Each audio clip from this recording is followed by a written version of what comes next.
Hello everyone, it's Mr. Harland. I'm in the woods. I cannot find my cabin. But that doesn't matter. It doesn't matter. It doesn't matter at all. A random tree will do good. I like this one. Today it is part 2 of we talking about an old white dude named Frank Abagnale. Frank Abagnale. And I remember where we left off. Here we are. Part 2. In 1977, Abagnale gave public talks wherein he claimed that between the ages of 16 and 21 years old, he was a doctor in a Georgia hospital for 1 year, an assistant state attorney general for 1 year, a sociology professor for 2 semesters, and a Pan American Airlines pilot for 2 years.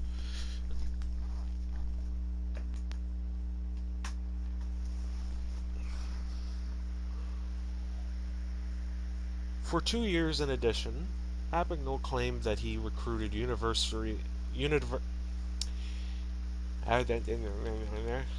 is what happens when I get tongue-tied. I think too much when I'm about to speak. Recruited university co-eds as Pan-American stewardesses, traveling with them for 3 months throughout Europe.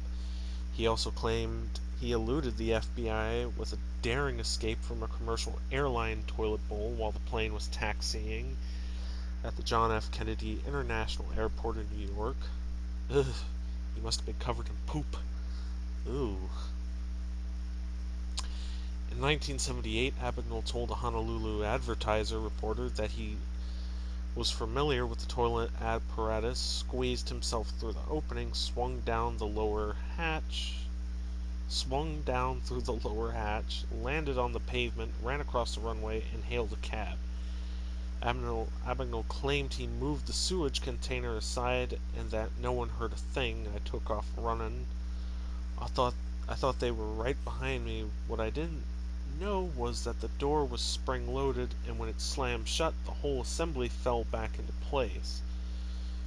Nobody heard anything because of the engine's roar. Wow. He moved with his wife, Kelly, and 3 sons to Tulsa, Oklahoma. He and his family lived in the same house for the next 25 years. After the sons left home for college and careers elsewhere, Kelly suggested that she and Frank should leave Tulsa. They agreed to move to Charleston, South Carolina afterwards. In 1976, he founded Abagnale & Associates, which advises companies on secure documents. In 2015, Abagnale was named the AARP Fraud Watch Ambassador, where he helps to provide online programs and community forums to educate consumers about ways to protect themselves from identity theft and cybercrime. In 2018, he began co-hosting the AARP podcast, The Perfect Scam, about scammers and how they operate. He has appeared in the media a variety of times. This includes 3 times as a guest on The Tonight Show, an appearance on To Tell the Truth in 1977, and a regular slot on the British network TV series The Secret Cabinet in the 1990s. The book about Abagnale, Catch Me If You Can, was turned into a movie of the same name by Steven Spielberg in 2002, featuring actor Leonardo DiCaprio as Abagnale. The real Abagnale made a cameo appearance in this film as a French police officer taking DiCaprio into custody. Isn't that just amazing? Imagine being Leonardo DiCaprio, playing Frank Abagnale Jr., and the real Frank Abagnale is arresting you. Yes, the man playing Abagnale is being arrested by Frank Abagnale. So Frank Abagnale Jr. is essentially arresting himself. That's amazing. Bravo! Are we ever going to get that terrible, no good, very bad movie about Colton Harris Moore? Is Colton, the real one, going to be arresting himself like Frank Abagnale did? That would be quite hilarious. And that Catch Me If You Can movie was actually pretty good. It was quite hilarious, too, with some of the stuff they had in it. I laughed quite hard at some of it. But, oh well. Now on to the veracity of claims of everything. During his many speeches and appearances on television, Abagnale also alleged many criminal exploits. These include stating that he was wanted in 26 countries. Oh my god. Has worked extensively for the FBI and escaped several times from FBI custody. He also claimed that he cashed over 17,000 bad checks amounting to 2.5 million US dollars. And worked as an assistant attorney general and a hospital physician. In addition, he stated that he started a fake stewardess trainee program. Oh my god. I can't believe someone would do that. I'm sure they had a good trainer, though. Traveling with them throughout Europe for 2 months and logged over 2 million air miles disguised as a pilot. Almost all of these claims have been refuted by journalists. In public lectures describing his life story, Abagnale has consistently maintained that he was arrested just once, and that was in Montpellier, France. However, public records show Abagnale was arrested in New York multiple times, California, Massachusetts, Louisiana, Georgia, and Texas. Despite public records showing Abagnale targeted individuals and small family businesses, Abagnale has long claimed publicly that he never ever ripped off any individuals. He made the same claim over never targeting individuals and small businesses to BBC journalist Sarah Montague and the Associated Press. According to Abagnale, the only individual he ever swindled, was a Miami sex worker. Wow. She tried to charge me $1,000 for an evening, so I gave her 1,400 forged cashier's check and got 400 in change. In 2002, Abagnale told the Star Tribune, "As long as I didn't hurt anyone, people never considered me a criminal. My victims were big corporations. I was a kid ripping off the establishment." Jesus. The establishment. Ooh. Nature can be nice. Look at all this. Look at all these trees. However, individuals criminally targeted by Abagnale have described the long consequences of victimization. As one person put it, "He had a key to our front door. It was never recovered. We changed the lock. I fed him. I cooked. I don't trust people as much anymore." Charlotte Parks, an Abagnale victim, interviewed on April the 27th, 1981, by The Advocate. His claim that he passed the Louisiana bar exam, I'm surprised if he was able to do that, worked for Attorney General Jack P. F. Gramillion, and closed 33 cases, was challenged by several journalists in 1978. There was no record of Abagnale ever being a member of the Louisiana bar, and no evidence he ever worked as an assistant attorney general in Louisiana's attorney general's office.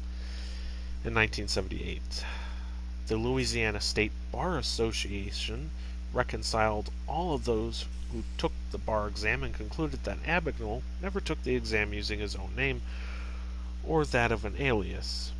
The State Attorney General's office examined payments to all employees during that time, claimed that Abagnale claimed that he worked there and concluded that he never worked in the office using his name or an alias. After Abagnale appeared on The Tonight Show, then First Assistant Attorney General Ken D. Jean gave a reporter a series of questions to ask Abagnale about the description of the then Attorney General Jack P.F. Gramillion. Abagnale failed to answer the questions correctly. And that man, well, he put it like this. The man is not an impostor. He is a liar. Kenneth C. DeJean, first Assistant Attorney General, shooting on the great impostor on April the 24th, 1981. The Advocate. Abagnale claimed that when he was 18 years old, he worked for 1 year as a supervising pediatrician at the Cobb General Hospital. He worked there at midnight to an 8 a.m. shift, supervising seven residents and 42 nurses. Abagnale claimed that he would visit the university library to memorize medical journals and textbooks. With my photographic memory, I could easily memorize everything. That did not mean that I could comprehend it, but I could rattle it off verbatim. Abagnale told his audiences that over the course of his 1 year at Cobb General Hospital, no one doubted his position as a physician. So I made the rounds, picked up the clipboard, scribbled a few lines, initialed them, and everyone thought I was doing a fine job. However, hospital administrators told journalist Ira Perry that there were no midnight to 8 a.m. shift, nor did the position of a regular overnight pediatrician exist at the time. Using records for the New York State Archives, author Alan C. Logan demonstrated that Abagnale was in the Great Meadow Prison in Comstock, New York when he was 18.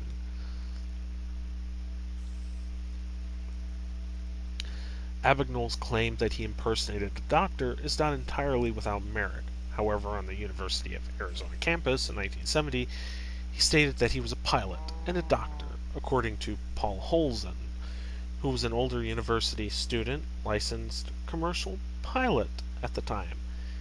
Abagnale informed him that he was there on behalf of Pan Am to recruit and conduct physical examinations on candidates. In his autobiography, Holzen claimed that after Abagnale's ruse was discovered, authorities informed him that Abagnale had indeed conducted physical exams on students. University of Arizona officials acknowledged that Abagnale had interacted with 12 female students. Abagnale has also openly acknowledged that he performed examinations on young women while impersonating a doctor. When the girls came, I always gave them a thorough examination and sent them on their way. I was young but not stupid. In 2020-21, Louisiana State University Manship Chair in Journalism Robert Mann expressed his regret in not confronting Abagnale's claim of conducting physical examinations as a doctor. Looking back on my story about the event, Abagnale's lecture, I am embarrassed by what I wrote about Abagnale's time posing as a pediatrician. Reading those words now, in which Abagnale bragged about sexual abuse, makes me sick. Abagnale has publicly claimed an intelligence quotient IQ of 140. I have an IQ of 140 and retain 90% of what I read. So by studying and memorizing the bar exam, I was able to get to the needed score. In 2021, Abagnale gave the keynote of the American Mensa Conference in Houston, Texas. The organizers claimed he was the subject of an FBI manhunt and cashed millions of dollars worth of checks while impersonating a pilot and a doctor. Despite the claims of a photographic memory, and when queried by USA Today journalist Andy Saylor regarding details of his imposter roles and movements in the 1960s, Abagnale responded by saying, "You get to a point in life where you go, I don't remember what I did." One of Abagnale's most notable claims was an alleged escape from the United States Penitentiary in Atlanta in 1971. I was in one of the largest maximum security federal prisons for 2 weeks when I impersonated a prison inspector and walked out, right past the machine guns and the guards. That was a claim from Frank W. Abagnale, ex-con, tells tricks of trade on February the 22nd, 1979, in El Paso, Texas, for the El Paso Herald-Post. In 1982, Abagnale told the press, I was and still am the only and youngest man to escape from that prison. However, the Federal Bureau of Prisons confirmed that Abagnale was never housed in the Atlanta Federal Penitentiary. He was never admitted, so I don't really see how he could have escaped, said acting warden Dwight M. Stutz. In 1978, after Abagnale had been a featured speaker at an anti-crime seminar, a San Francisco Chronicle reporter looked into his assertions, telephone calls to banks, schools, hospitals, and other institutions. Abagnale mentioned he turned up no evidence of his cons under the aliases he used. Abagnale's response was, due to the embarrassment involved, I doubt if anyone would confirm the information. He later said he had changed the names. Further doubts was raised about Abagnale's story after October 7, 1978, specifically his appearance on The Tonight Show starring Johnny Carson, with a new article saying, Abagnale is indeed a convicted confidence artist, or con man, or con artist. Con man, artist, god damn it. Both stand for a abbreviated form of, well, this is what it is, and I'm just going to let you know, for people who don't know, con man and confidence. Con artist stand for confidence man, confidence artist. But here's what Stephen Hall had said in 1978. Abagnale is indeed a convicted confidence artist, but he is finding willing believers as he promotes and invents a more varied criminal past. That was Stephen Hall on the San Francisco Chronicle, Johnny is Con, on April 6, 1978. In December 1978, Abagnale's claims were again investigated after he visited Oklahoma City for a talk. As part of his investigation of the story, Perry spoke with Pan Am spokesman Bruce Haxthausen, who responded to the journalist's inquiry saying, This is the first we've heard of this, and we would have heard of it, or at least remembered it, if it had actually happened. You don't forget 2.5 million bad checks. I say this guy is as phony as a $3 bill. That was Ira Perry, the Daily Oklahomaman.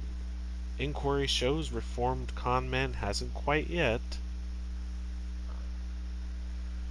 On December the 10th, 1978. In 2002, Abagnale addressed the issue of his story's lack of truthfulness with a statement posted on his company's website,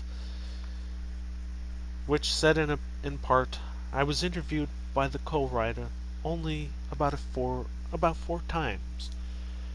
I believe he did a great job of telling the story, but he also over-dramatized and exaggerated some of the story. That was his style and what the editor wanted. He always reminded me that he was just telling a story and not writing my biography.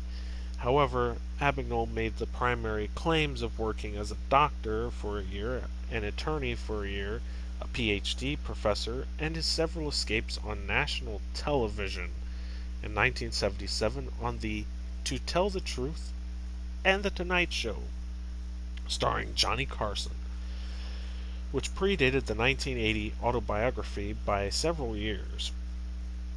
He has also made these claims in print media, namely the Fort Worth Star-Telegram, 3 years before the publication of his co-written autobiography, effectively nullifying the claim his aforementioned co-author Stan Redding exaggerated the story.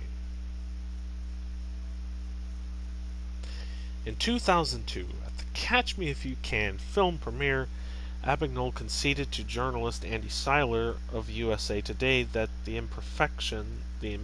impersonations in the autobiography were fabricated. I impersonated a doctor for a few days. I was a lawyer for a few days. In the book, it's like I'm doing this for a year.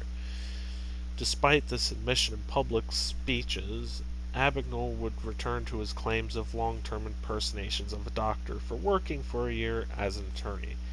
Abagnale's fees for speaking about his alleged life story are reported to be between $20,000 to $300,000 US. Oof. I could get a car for that much money, used or new, depending on the vehicle, and from the auto dealer or automobile manufacturer.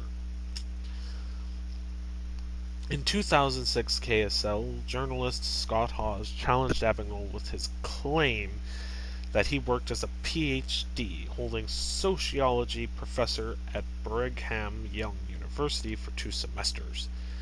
Abagnale claimed that he could not recall the details and that his co-author Redding had exaggerated some things. Hawes refreshed Frank's memory and showed him his own words, including the Catch Me If You Can movie book and the credits that rolled at the end of the film Catch Me If You Can, where Abagnale, not Redding, made the BYU professor claim. Abagnale conceded to Hawes that he might have been a guest lecturer. And the quote, here it comes. So despite claiming to be a sociology professor and at least 3 books, 2 solemnly written by Abagnale himself, and an on-camera claim following the movie, it appears Abagnale, as a BYU professor, is mostly or entirely just another real fake. Scott Hawes, did Frank Abagnale really teach at BYU? An article from April the 27th, 2006, KSL TV. Leading up to 2020, author Alan C. Logan conducted an in-depth investigation for a book that focused on the perspective of Abagnale's victims. As part of this process, Logan combined earlier newspaper articles, numerous administrative documents, and public records that had not been the subject of scrutiny by major media outlets. Based on these documents, Logan provided a timeline that challenged the overall truthfulness of Abagnale's self-described criminal history and movements between 1964 and 1974. Logan maintains that his investigation found that Abagnale's account of his criminal past is for the most part a fabrication.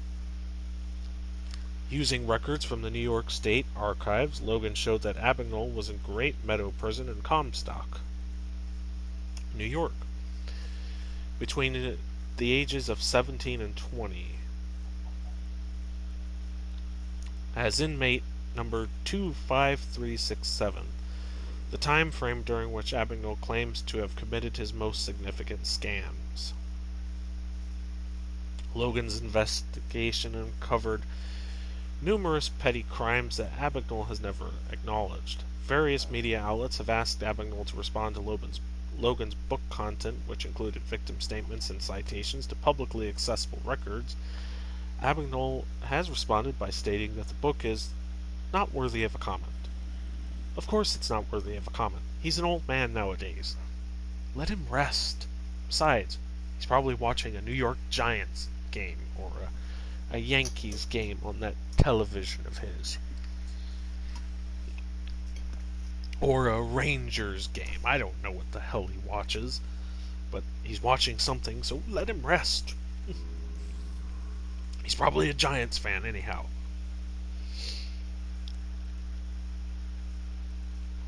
Abagnale had told the press, I was convicted on $2.5 million worth of bad checks. And he had later hired a law firm to get all the money back to hotels and other companies. However, federal courts records show that Abagnale was convicted of forging 10 Pan American Airlines checks in 5 states, specifically Texas, Arizona, Utah, California, and North Carolina. totaling less than $1,500 total. Following his parole on February 8th, 1974, he claimed that he went to work for the FBI. However, this date, Abagnale was arrested for theft at a kids' camp in Friendswood, Texas, on August 28th, 1974.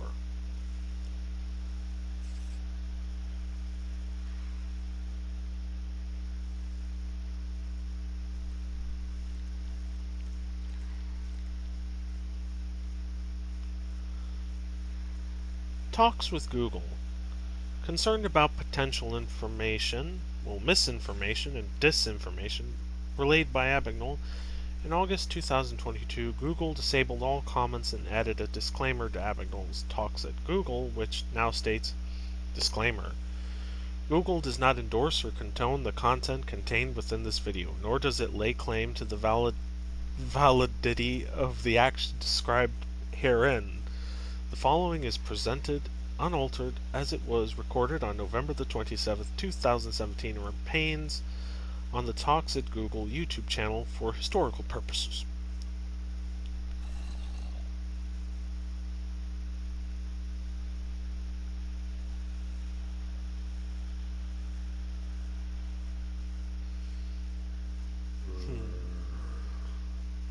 Relationship with the Federal Bureau of Investigation. Gosh, I wonder what that's like. It's probably a good one since, well, people now know not to be stupid. Oh wait, there's people who are still falling for scams in this country.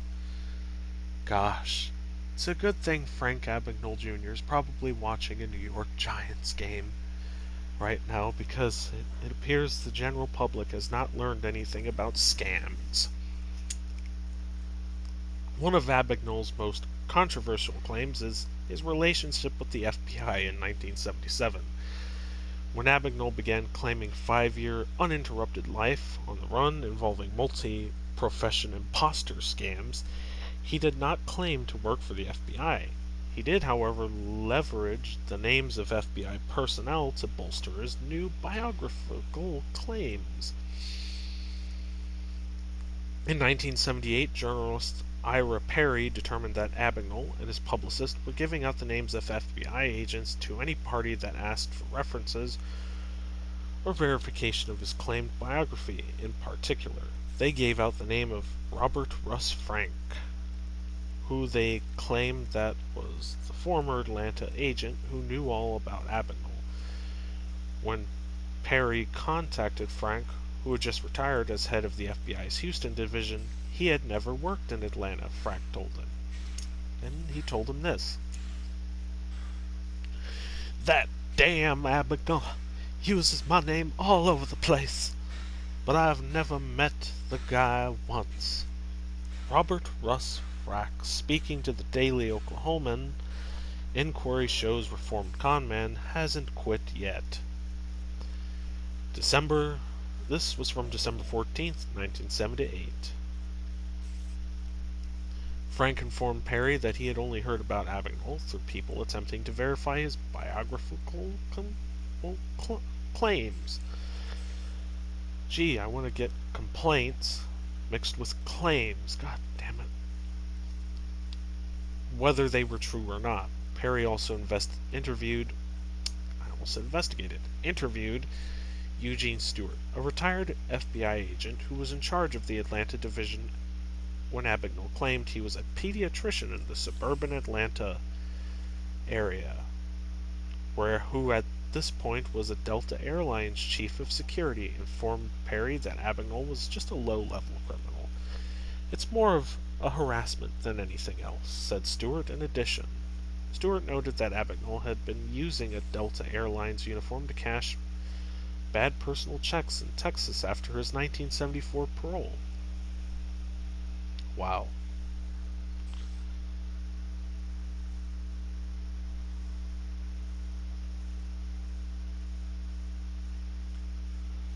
In 2020, Abagnale was confronted by one of his victims in Baton Rouge, Louisiana, when asked why he talks about being an attorney general and passing the state's bar exam, and yet failing to acknowledge his arrest and conviction in Baton Rouge. Abagnale said, "That's because I work for the FBI." Abagnale claimed to the Star Tribune that he is an ethics instructor at the FBI Academy, located in Quantico, Virginia. Hopefully I pronounced that right. I teach ethics at the FBI Academy, which is ironic, but years ago someone at the Bureau said, "Who better than you to do this? I try to teach young agents the importance of doing the right thing." Doing the right thing. Personal life. Most people don't have a personal life. Hell, neither do I. Unless I do. Personal life of Frank. Ooh, I wonder what it is. Let me guess. Watching New York Giants, Rangers, Islanders, Mets, and some other people. Nah, I'm just kidding. Abagnale and his wife, Kelly, live on Daniel Island near Charleston, South Carolina. They have 3 sons. Oh, isn't that nice? Scott, Chris, and Sean. Abagnale maintains meeting his wife as the motivation for changing his life. I can imagine meeting a random woman would change anyone's life, really. Especially when you have 3 kids with the person and get married. Wow, that must be the real American dream right there. Gee. He told author Paul Stenning that he met her while working undercover for the FBI while she was a cashier at a grocery store. Wow. At a grocery store. Isn't that just sweet? In total, he has at least, there's books out there. There's Catch Me If You Can. That book came out in 1980. The Art of the Steal, Broadway Books in 2001. Real You Guide to Identity Theft, 2004. Stealing Your Life, God Christ, I'm having fun today. Stealing Your Life, Random House and Broadway Books, April 2007. And finally, Scam Me If You Can in 2019. Well, that about wraps it up today for this little mini series of Frank Abagnale, Part 1 and Part 2. Don't worry, that other video will be coming out today, but as one YouTuber put it, we shall be doing this very soon again, my friends. But for now, thank you all for watching. If you love my content, feel free to like, subscribe, share, and leave a comment in the description down below as to what you thought of today's video.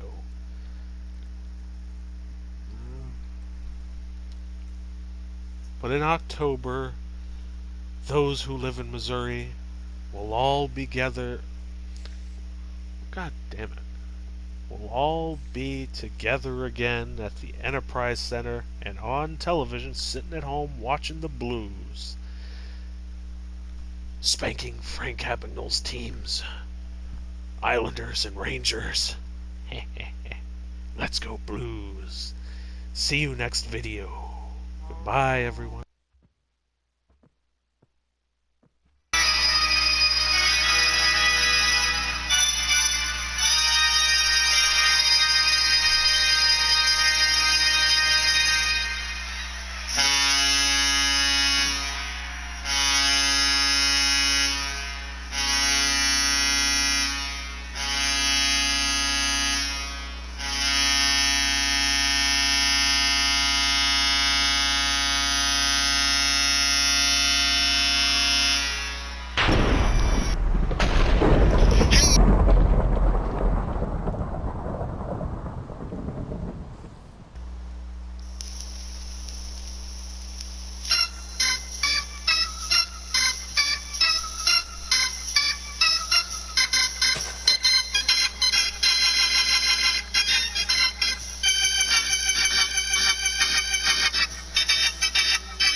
I must be near the Necronomicon. Good lord. I must be in Lash nearby. Ugh.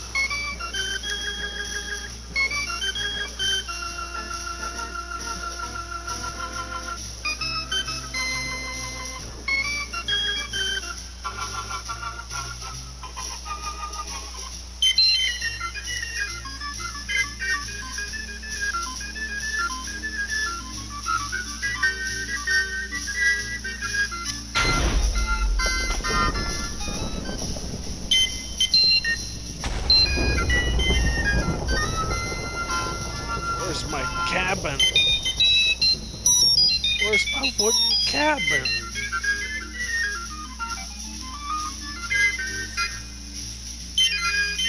I'm just in the woods roaming around, and I ain't even got a map.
Maybe the cabin is this way.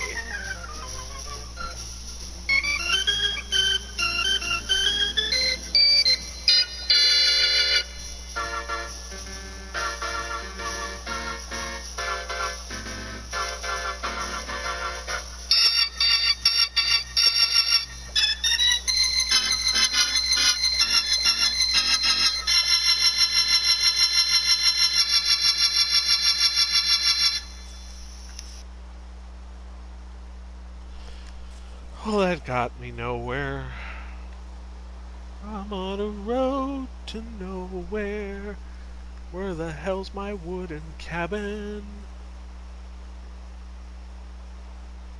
Well, see you next video.